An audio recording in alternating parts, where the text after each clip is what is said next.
Hello student, welcome back to the channel. बच्चों, आज के टॉपिक पे डिस्कस करेंगे हम डेप्रिसिएशन अकाउंट क्लोजर कंसेप्ट। बहुत इंपॉर्टेंट है बच्चों। देखो, डेप्रिसिएशन हम चार्ज करना समझ चुके हैं। हमें पता होता है कि डेप्रिसिएशन एसेट्स की वैल्यू को, जो वैल्यू को कम करता है, वो कंपोनेंट है जो हम खर्चे को डाल देते हैं, खर्चा पोस्ट कर लेते हैं। ठीक है। अब उस अकाउंट को, जो एसेट अकाउंट को, तो आपको पता है कि प्लांट एंड मशीनरी, फर्नीचर, वो आप अकाउंट बनाते हैं, लेजर बनाते हैं। जो ऐसे ही डेप्रिसिएशन का जो अकाउंट खुलता है, डेप्रिसिएशन जब चार्ज होता है तो उसका अकाउंट खुलता है।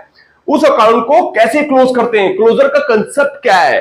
बच्चों बहुत कंफ्यूज हो जाते हैं इसके अंदर कि डेप्रिसिएशन आखिरकार जब हमने खर्चा पोस्ट कर लिया तो उस अकाउंट को क्लोज कैसे करते हैं, ये बहुत इंपॉर्टेंट है। तो इसलिए मैं ये एक एग्जांपल लेके आया हूं based on the depreciation account closure concept. बच्चों, स्टार्ट करने से पहले मैं बता दूं, मैं करा रहा हूं class 11th accounts, chapter number 15 depreciation के ऊपर है, जिसका मैं टीएस ग्रेवाल की बुक में फॉलो कर रहा हूं, जिसका एडिशन 2023-24 का है। बच्चों, यहां पर एक एग्जांपल लेके आया हूं डेप्रिसिएशन अकाउंट क्लोजर का, उसी को अटेम्प्ट करेंगे। हम समझेंगे कि उस अकाउंट को हम कहां पर शो करते हैं। देखिए, depreciation account is closed at the end of every year. At the end of year, ये तो पक्का पता है, आप सभी को पता है कि जब साल में हम डेप्रिसिएशन लगाते हैं एसेट्स के ऊपर, उसको हम खर्चे में पोस्ट कर लेते हैं, तो उस अकाउंट को कहां क्लोज करते हैं, क्या करते हैं? बाय ट्रांसफर टू, उस मैं यहां समझाऊंगा आपको एग्जांपल के तौर पर। जो डेप्रिसिएशन का अमाउंट हमने बुक कर लिया, उसको हम ट्रांसफर कहां करते हैं? देखिए, यहां 4 ऑप्शन दिए हुए ऑलरेडी। फिक्स्ड एसेट्स अकाउंट में ट्रांसफर करके, जनरल रिजर्व अकाउंट में ट्रांसफर करके, प्रॉफिट एंड लॉस अकाउंट में ट्रांसफर करके, या कैपिटल अकाउंट में ट्रांसफर करके। देखिए बच्चों, अभी आप ऑप्शंस को छोड़ दो। आप ये समझो कि डेप्रिसिएशन जब भी चार्ज होता है तो क्या जनरल एंट्री बनती है? पहली, depreciation account debit,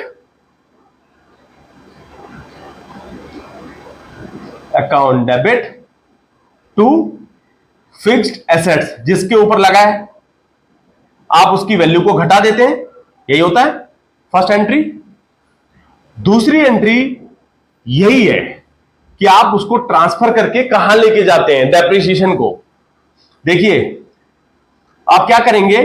profit and loss account, क्योंकि आपका खर्चा है ना, profit and loss account debit to depreciation. तो आपका डेप्रिसिएशन का अकाउंट यहां पर साल के अंत में, बिल्कुल at the end of the financial year, close हो जाता है डेप्रिसिएशन। देखिए, डेबिट क्रेडिट खत्म।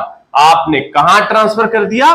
Bye transferring, by transfer to P&L account. ठीक है, तो आपका आंसर 3 है, by transfer to profit and loss account. बच्चों, ये एंट्री से आपको बिल्कुल समझ में आ गया होगा कि P&L में हम साल के आखिरी में हम P&L में खर्चे को, डेप्रिसिएशन को ट्रांसफर करके उसको क्लोज कर देते हैं।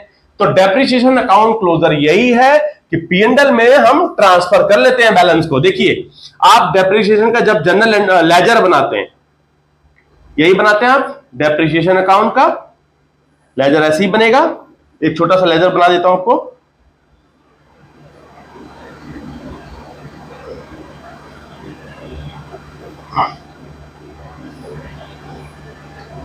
डेट होता है यहां पर,